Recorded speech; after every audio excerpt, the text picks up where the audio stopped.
Toby is a steam tram. He looks very different from the other engines. He is square and his body is made of wood. Toby is not as strong as the other engines, but he always tries his hardest. One morning, Toby was delivering some freight cars of milk. He puffed across the island and up Gordon's Hill. Gordon's Hill was very steep. Toby puffed hard. It was a long climb. Just then, Gordon arrived at the bottom of the hill.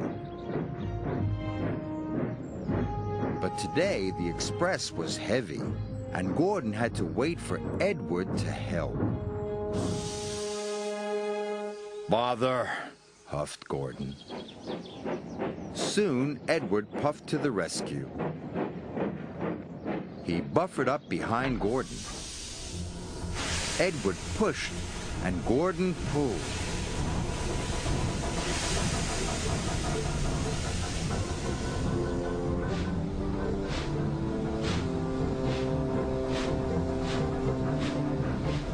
At last, the express train started to move.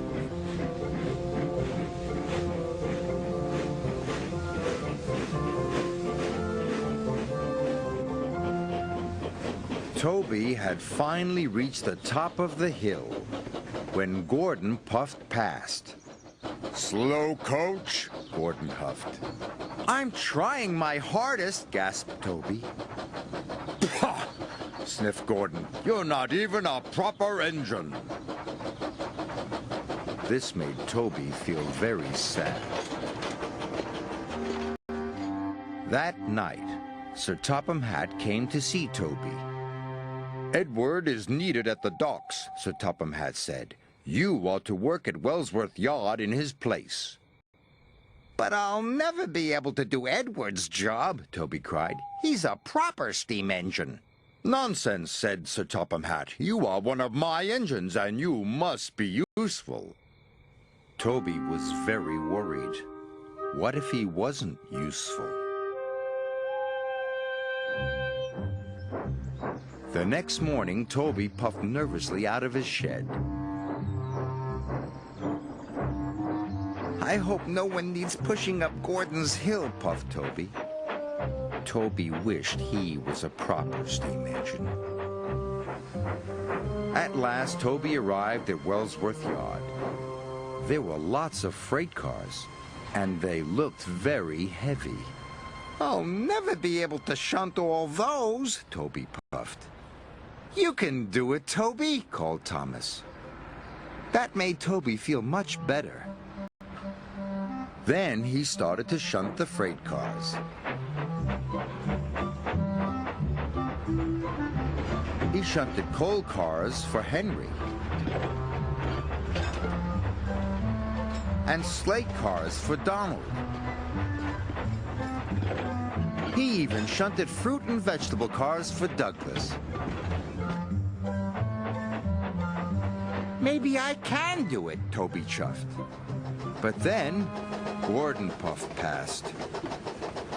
He was pulling the express with lots of coaches.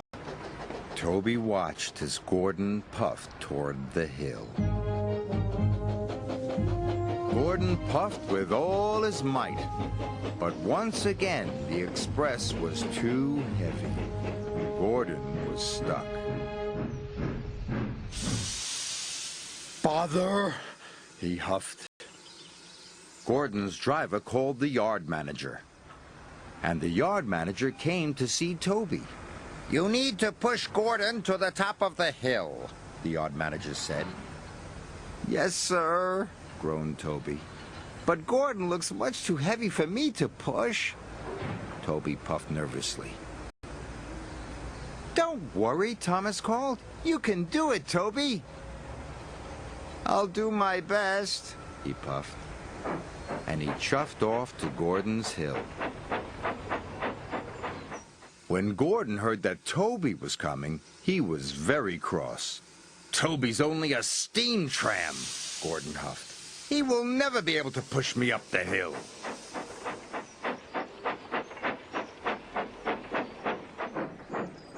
Toby buffered up behind Gordon. Then he pushed with all his might. Gordon didn't move. "Is that the best you can do?" Gordon snorted. "They should have sent a proper engine." Toby was about to give up, but then he remembered what Thomas had said. "I can do it. I can do it," Toby panted. Toby pushed harder and harder. Suddenly, Gordon's wheels started to move. Toby kept pushing.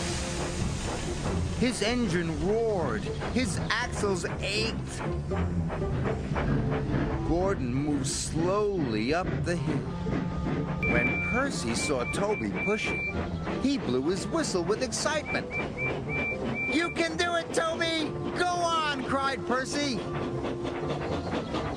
Toby huffed and puffed and chuffed, but at last he pushed Gordon right to the top of the hill. Gordon was impressed. Now his express would run on time. Toby was tired, but he was very proud. "I did it!" he puffed excitedly. That night, Sir Topham Hatt came to see Toby.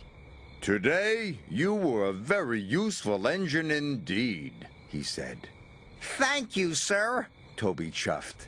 And even though Toby was a steam tram, he felt like a proper engine after all.